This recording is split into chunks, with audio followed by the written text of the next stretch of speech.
Di awal film dikisahkan ketika Jepang menyerang dan hampir saja melumpuhkan Amerika di Pasifik. Ada satu jenderal yang memimpin Amerika untuk membalas dendam dan berhasil membalik keadaan dengan memukul balik pasukan kekaisaran Jepang. Dan ketika perang Korea melanda, jenderal ini pula yang menjadi harapan Amerika untuk memimpin mereka dalam setiap pertempuran.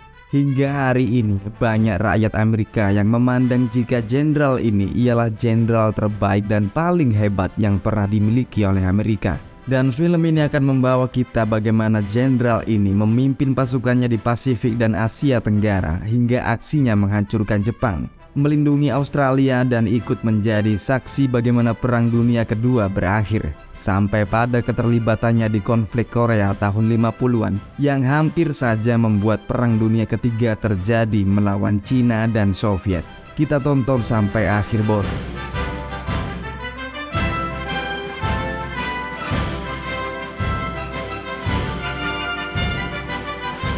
Hari ini ialah tahun 1962 di Akademi Militer Amerika di West Point.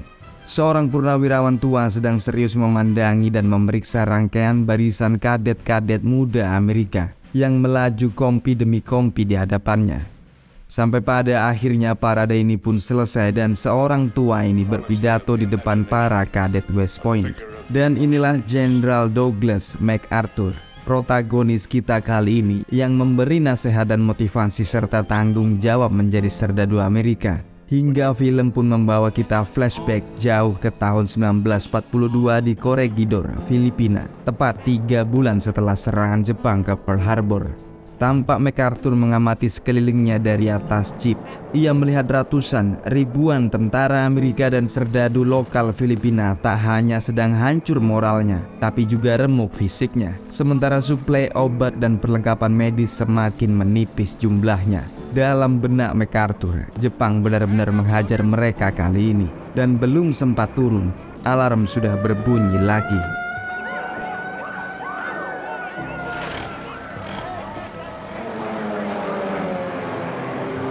Kawanan fighter Jepang ini muncul tak diundang, sekali lagi membuli pasukan Amerika yang sudah compang-camping.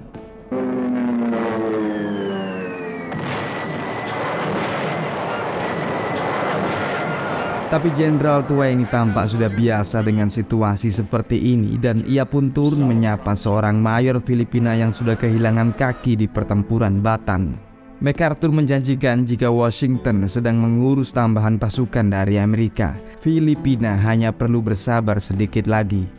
Dan memang Presiden Roosevelt di Gedung Putih sedang repot dalam birokrasinya, mengusahakan agar MacArthur bisa memperoleh tambahan pasukan dan perlengkapan tempur. Namun ini semua memang masih terkendala dengan blokade Jepang yang tersebar di Samudra Pasifik.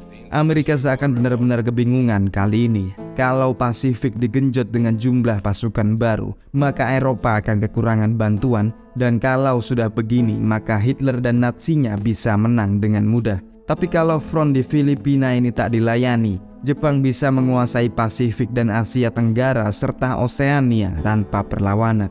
Ini belum lagi Amerika terikat perjanjian dengan Stalin. Jika Amerika harus membantu Soviet untuk menggempur Hitler dari Eropa Timur, dan masih ditambah lagi Inggris yang sudah remuk ini memang harus terus-menerus disokong oleh Amerika untuk tetap bisa berlaga di Perang Dunia Kedua. Singkatnya, Amerika tak pernah memiliki dilema global sebesar ini sebelumnya. Presiden Roosevelt akhirnya memutuskan hal yang paling gampang dan sederhana untuk sementara ini, yakni mencabut Douglas MacArthur dari Filipina agar pasukan Amerika bisa berkonsentrasi di sisi dunia yang lain. Terang saja ini membuat MacArthur berang bukan kepalang. Ia tak pernah mundur dalam pertempuran, apalagi ia merasa ia bisa menekuk Jepang di Asia Tenggara ini. Kenapa presiden malah menyuruhnya untuk melarikan diri meninggalkan pasukannya yang bertahan di Filipina? Tapi seperti jenderal berbintang yang lain, ego dan ambisinya memang luar biasa. MacArthur malah berniat membangkang perintah Presiden Roosevelt. Bawahannya merayunya dan mengatakan jika Washington punya rencana tersendiri untuk MacArthur, ia harus bersabar. Ia pasti bisa menyerang balik setelah saat ini mundur terlebih dulu. Dan memang setelah mendengar MacArthur berencana mundur, Jepang semakin lancang dan sporadis menyebar serangan ke Filipina. Tapi untuk mundur saja, MacArthur memang masih sulit diatur. Ia menolak kabur dengan kapal selam bersama keluarga Presiden Filipina. Ia mengatakan kalau memang harus mundur, ia tak mau melakukannya sembunyi-sembunyi seperti maling ayam. Ia akan naik kapal perang secara terbuka. Maka esok subuhnya, MacArthur pun beranjak ke pelabuhan untuk bertolak ke Australia menuju kota Melbourne. Ia menaiki kapal patroli kecil yang sebenarnya sudah rusak berat dan rentan disergap Jepang.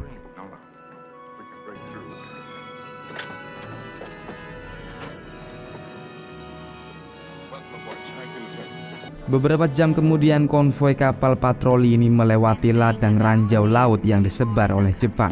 MacArthur menjadi paham jika Jepang sebenarnya sudah hampir komplit menguasai dan memblokade lautan di sini.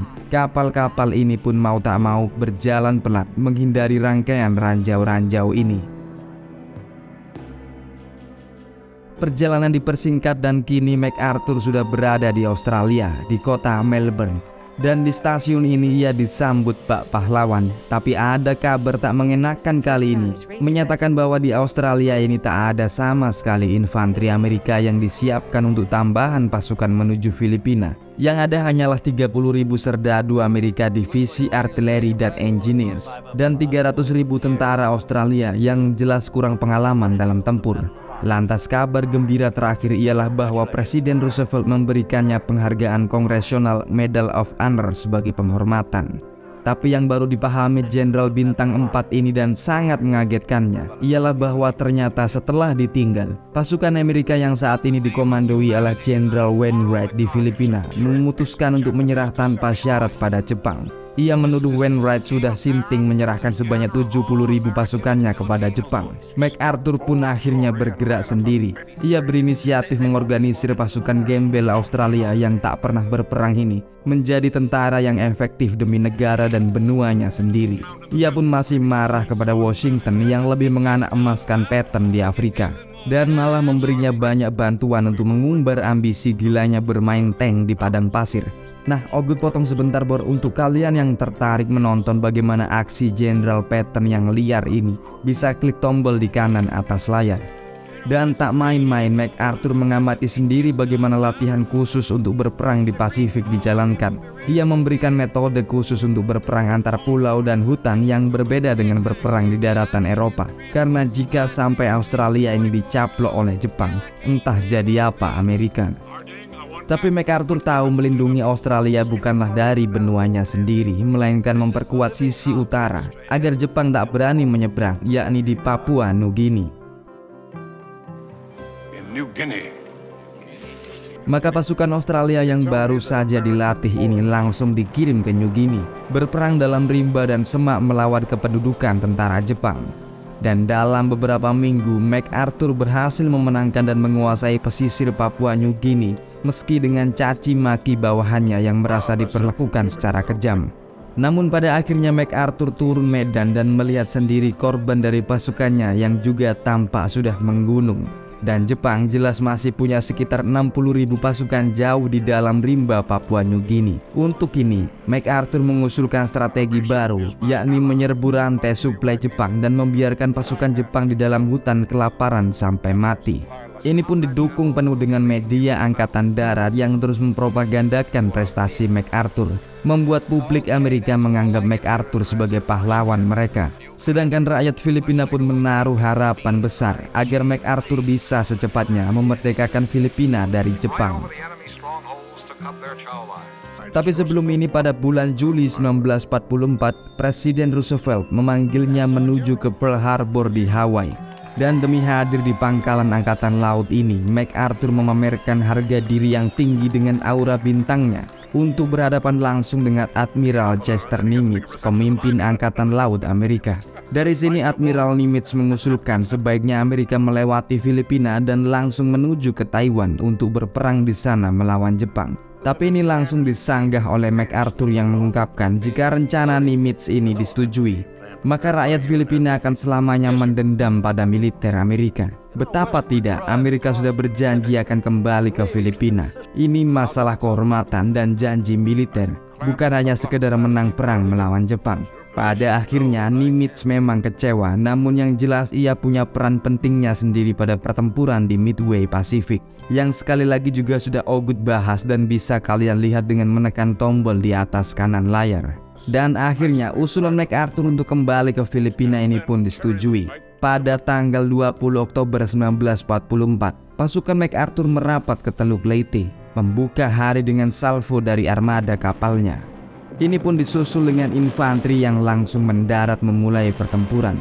Semuanya diamati dengan rapat dari teropong oleh MacArthur.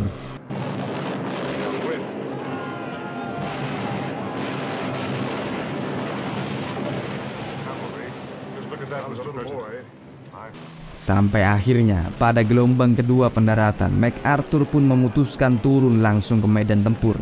Tanpa lupa semua pergerakannya ini disorot oleh staf medianya sebagai material propaganda.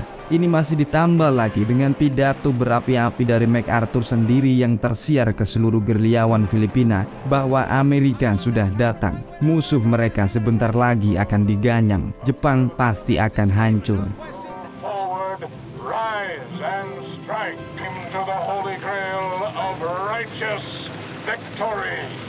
Keesokan harinya, tak puas hanya mendekam di kantornya, MacArthur turut dalam pembebasan kamp tawanan perang dari tangan Jepang. Ia melihat sendiri bagaimana para pejuang Filipina dan tentara Amerika yang tertangkap selama ini sudah ditawan dan disiksa sedemikian sadis oleh kamp petai. Dan hari ini mereka semua sudah diselamatkan, meski MacArthur merasa ia sedikit terlambat. Dan pada lain kesempatan, MacArthur menambah reputasinya dan kehebohannya dengan melaju dan merapat ke garis depan. Tak pernah sebelum ini seorang bintang 4 berada di garis paling depan. Dan hari ini, bintang 4 ini menjadi bintang 5. Tambahan 1 bintang sekaligus penghargaan dari Presiden Roosevelt.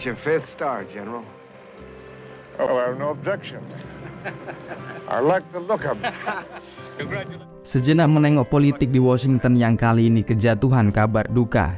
Matinya Presiden Roosevelt yang juga menandai diangkatnya Presiden Truman sebagai penggantinya tertanggal 12 April 1945. Dan di era Presiden Truman ini, sebuah proposal mematikan akhirnya disetujui tentang penggunaan bom atom untuk memukul Jepang. Mendengar ini, MacArthur pun langsung marah. Ia tak menyangka Amerika lebih percaya dengan bom daripada menginvasi langsung dan bertarung seperti pria jantan, berperang seperti para pejuang yang sesungguhnya. Tapi apapun pendapat jenderal tua ini, Jepang tetaplah ludes pada akhirnya.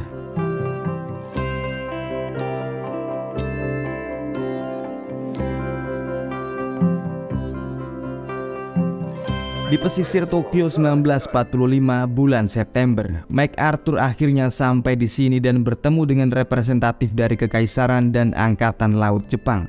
Mereka mengadakan upacara penandatanganan dokumen penyerahan diri tanpa syarat pada militer Amerika, sekaligus perjanjian perdamaian yang melibatkan Cina, Soviet, Inggris, Prancis, Kanada, Australia, Belanda, dan negara lain yang terlibat Perang Dunia Kedua. Dan dengan ini, Perang Dunia Kedua pun berakhir. Di dalam ruangannya setelah ini, MacArthur akhirnya bertemu lagi dengan Jenderal Wainwright yang meminta maaf karena telah menyerah di Filipina. Ia menyerah pada Jepang karena mereka sudah tak punya suplai, tak punya obat-obatan, tak punya peralatan tempur. Kuda-kuda para tentara pun bahkan sudah dijagal untuk dijadikan daging dan dimakan. Dan korban juga sudah semakin banyak akibat malaria yang melanda. Ia sadar ia sudah mengecewakan MacArthur, dan MacArthur sendiri pun dengan besar hati memaafkannya. Setelah ini yang dilakukan oleh MacArthur ialah merubah banyak peraturan sosial di Jepang. Ia mencopot semua orang-orang kaya dan para tuan tanah dan menggiatkan pekerja arus bawah untuk kembali berkarya, bekerja dalam berbagai industri yang kini produknya sering kita beli dan nikmati. Ia pun menerapkan modernisasi ini terjadi di seluruh Jepang. Modernisasi tanpa memusnahkan budaya kunonya tentu saja. Tapi satu hal yang ia hindari ialah berkonfrontasi dengan Kaisar Hirohito. Ia menghormati Hirohito dan yakin jika di suatu saat Hirohito akan mengalah pada kemajuan teknologi dan industri. Dan hari demi hari kemudian, MacArthur mulai menikmati hidupnya di Jepang. Ia bertemu dengan Perdana Menteri Jepang dan membahas undang-undang tanpa perang yang diterapkan oleh Jepang, karena mereka seakan-akan kapok dengan hancurnya Hiroshima dan Nagasaki. Dan ia pun bertemu dengan Jenderal Derevienko dari Soviet yang malah mengatakan jika Soviet berniat menginvasi Hokkaido. Seakan tak tahu malu Soviet meminta jatah tanah Jepang dari Amerika. Tapi dengan halus MacArthur mengancam jika Soviet melakukan hal ini, maka musuh mereka adalah angkatan militer Amerika, bukan lagi tentara Jepang. Ia pun mengamati sendiri bagaimana Jepang berubah sedikit demi sedikit dan menerima modernisasi Amerika, termasuk dalam hal budaya dan gaya hidup. Dan tak berhenti di sini, pada pemilu berikutnya, MacArthur dicalonkan oleh para politisi pendukungnya di Amerika sebagai presiden, berbekal pengalaman perangnya dan prestasinya di Asia Pasifik, serta sorotan media yang selama ini membuatnya terkenal bak pahlawan sejati. Namun sayang, para stafnya mengatakan ia masih kalah suara.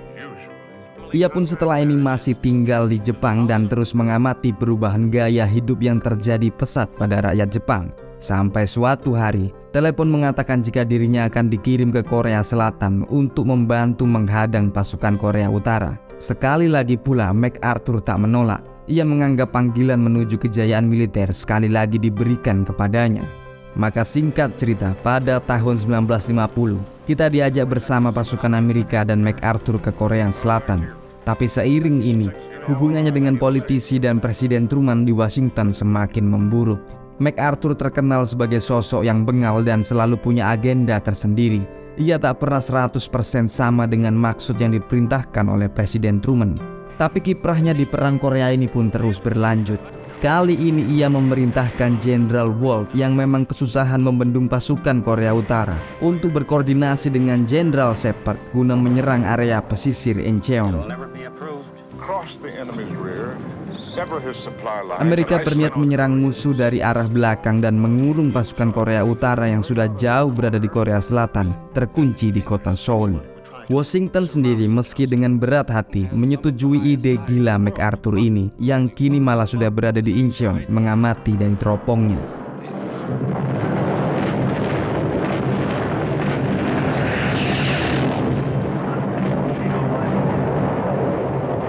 Beberapa hari kemudian berita sampai ke Presiden Truman jika MacArthur telah menguasai Incheon. Sekali lagi MacArthur membuktikan dirinya bisa menang dalam pertempuran yang paling sulit.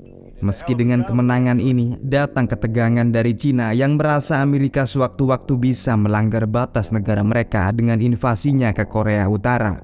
Untuk membahas ini, Presiden Truman pun nekat menemui MacArthur di Pulau Wake dan mengingatkannya sekaligus melarang operasi militer di perbatasan Cina dan Soviet. Dan ini tak boleh dilanggar sama sekali atau Perang Dunia Ketiga akan terjadi. MacArthur sendiri menjanjikan jika Perang Korea ini akan segera selesai dan ia pasti akan memulangkan para prajuritnya ke Amerika. Tapi yang terjadi di lapangan tak semudah obrolan rapat. Pasukan Cina tiba-tiba masuk ke Korea Utara dan melakukan sergapan ke banyak kamp Amerika. Menurut MacArthur, sebanyak 260.000 pasukan Cina siap melawan pasukannya di Korea Utara, dan ini semakin merisaukan Presiden Truman. MacArthur sendiri sudah berkali-kali meminta Washington agar mengizinkannya bertempur melawan Cina yang membuli mereka, namun ini tak pernah diizinkan oleh Presiden Truman. Karena memang Cina sendiri sudah sering menembaki pasukan dan pesawat Amerika yang terlalu dekat dengan perbatasannya selama Perang Korea terjadi. Nah, untuk menyimak betapa paranoid dan isengnya Cina terhadap Amerika dalam konteks ini, bisa kalian lihat di film Devotion yang juga sudah Ogut bahas di channel ini. Singkatnya Bor, MacArthur tak bisa menuruti insting dan kata hatinya dalam perang kali ini karena tiap kesalahan keputusan, Perang Dunia Ketiga bisa langsung terjadi. Sampai di satu pagi yang mendung, perintah turun dari Washington menghendaki agar seluruh operasi militer MacArthur di Korea dihentikan saat ini juga. Dan pada akhirnya, ia pun mencopot komando MacArthur. Satu keputusan yang akan disesalinya sendiri. Karena pada saat MacArthur pulang ke Amerika di tahun 1951, ia disambut seperti pemenang perang, seperti pahlawan sejati Amerika. Dan sebaliknya, dukungan serta simpati untuk Presiden Truman semakin menurun. Dan di satu malam di rumahnya, ia melihat bagaimana koleganya, mantan anak buah MacArthur, yakni Jenderal Dwight Eisenhower yang kini sama-sama bintang 5 ini secara resmi mencalonkan diri sebagai Presiden Amerika. Sedangkan MacArthur sendiri kini hanya ingin menikmati masa pensiun dengan damai. Dan inilah film biografi Jenderal MacArthur, salah satu jenderal terbaik yang pernah dimiliki oleh Amerika. Kita jumpa lain kali. Wassalamualaikum, bye.